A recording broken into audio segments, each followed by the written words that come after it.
بسم اللہ الرحمن الرحیم۔ السلام علیکم، میرا نام ہے فہد علی اور آج کی کہانی کا عنوان ہے کتے میری جان چھوڑ دے۔ یہ پچھلے سال کی بات ہے جب میں ننکانہ صاحب میں تھا۔ اپنے آبائی حویلی سے میں رمضان کا 22واں روزہ رکھ کر نکلا۔ اس دن میری گھڑی کا الارم خراب ہو گیا، جس کی وجہ سے مجھے صرف ایک گلاس پانی پی کر ہی نیت کرنی پڑی۔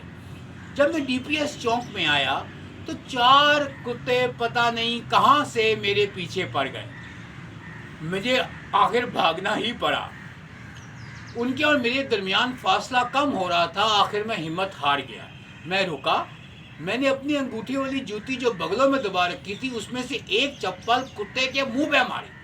جب وہ کتا واپس پلٹا تو اس کا پورا قبیلہ بھی پلٹ گیا، لیکن میری بس ہو گئی۔ میں بڑی مشکل سے اپنے بھائی علن کی دکان پہ پہنچا جو کہ بشیر بٹی روڈ پر تھی۔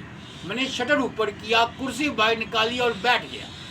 تھوڑی دیر بعد میرا چھوٹا بھائی عثمان علی عرف علن اور بڑا بھائی شراز الحسن رانا عرف سومی وہاں آئے۔ انہوں نے کہا بھائی تمہاری مت کیوں بجی ہوئی ہے؟ میں نے کہا بھائی میرے ساتھ یہ ہوا، تم لوگ کہاں تھے؟ میرے بڑے بھائی سومی نے کہا کہ جناب اگر ہمیں پتہ ہوتا کہ ڈی پی ایس چوک پر کتے اور تمہارا لو افیئر شروع ہو جائے گا تو ہم پتھر لے کے وہاں آ جاتے۔ مجھے بہت برا لگا، لیکن کسی نہ کسی طرح میں نے وہ روزہ گزارا، وہ دن گزارا۔ روزے سے کچھ دیر پہلے میں جب پیدل اپنے حویلی پہنچا تو اس وقت میرے والد حیات تھے۔ انہوں نے 80 سال کے بزرگ کے ہونے کا پورا اندیہ دیا اور سوال پوچھنا شروع کر دیے کہ بھی تمہاری مت کیوں بجی ہوئی؟ میں نے انہیں کہا کہ پلیز میری جان چھوڑ دیں، روزہ مجھے کھول لینے دیں، پھر میں آپ کو ساری کہانی سناؤں گا۔ روزہ کھلتے ہی میری چچی میرے لیے افطاری لے آئی۔ افطاری کرنے کے بعد میں نے اپنے والد صاحب کو پوری کہانی سنائی اور انہوں نے کہا در پھٹے منہ تم کیسے شیر ہو جو کتوں سے ڈر گئے؟ تو میں نے کہا کیا میں وہاں رک کر ان کے کاٹنے کا انتظار کرتا ہوں؟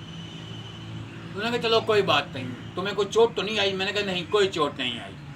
بہرحال انہوں نے بہت زیادہ جو ہے مجھے ڈانٹا اور میرا مذاق اڑایا۔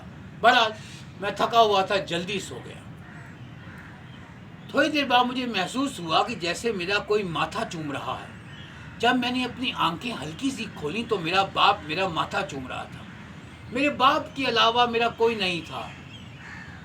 اس 22ویں روزے 2023 کے 1445 یا 44 ہجری کے جو 22واں روزہ تھا تو وہ فوت ہو چکے تھے۔ تو 22ویں روزے پر جب میں اس چونک سے دوبارہ گزرا تو مجھے کتے یاد آئے اور افطاری کے بعد مجھے اپنا باپ یاد آیا کہ اب میرا ماتھا چومنے والا کوئی بھی نہیں ہے، کیونکہ میری والدہ 4 سال پہلے انتقال کر چکی تھی۔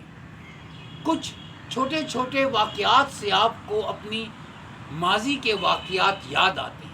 اب تو صرف میں یہی پڑھ سکتا ہوں رب جلی مقیم صلاتی و مزتی و تقبل دعا ربنا اغفر لی ووالدی والمؤمنین یوم یقوم الحساب۔ اللہ تعالیٰ تمام لوگوں کے والدین کو جنت نصیب فرمائے، آمین ثم آمین۔ شکریہ۔ پاکستان زندہ باد۔